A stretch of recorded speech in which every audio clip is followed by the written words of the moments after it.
I'll continue with part 15 of The Blood Ledger. The Blood Ledger, part 15. The 15th Preacher's Lies. Detective James Holloway had stopped trying to call this a murder case. It was something else now. A force was moving through the city, choosing its victims, with surgical precision stripping them of the very sins they thrived on.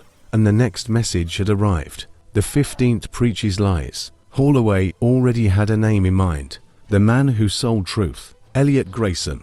A self-made media mogul, beloved by millions. Karma. He built his empire on sensationalism, twisting facts into outrage and hysteria. People trusted him, believed every word he spoke, and he had used that power to ruin lives. With a simple headline, he could destroy a career, spark violence, or turn innocence into guilt. He had lied for profit, shaping the world into the narrative he wanted. And now, someone had come to rewrite his story. The broadcast of death. Grayson lived in a penthouse, high above the city.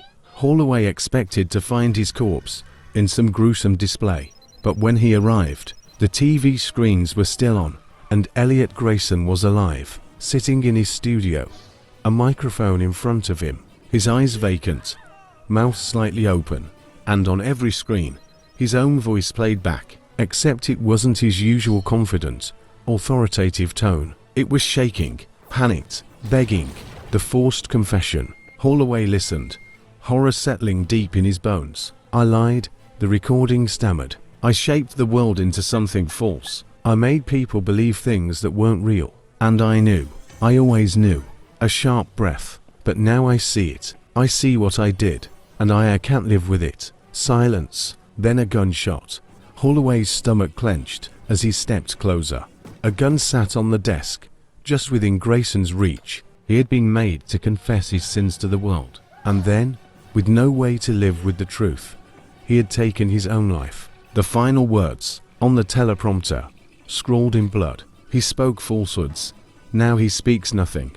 And beside him, a parchment note, waiting for a Holloway. 15 debts settled. The 16th watches, but does not see. Holloway's jaw tightened. This was different. This wasn't someone who spread lies. This was someone who ignored the truth. Someone who let evil thrive by looking away. And the killer was coming for them next. To be continued. Would you like me to continue with part 16?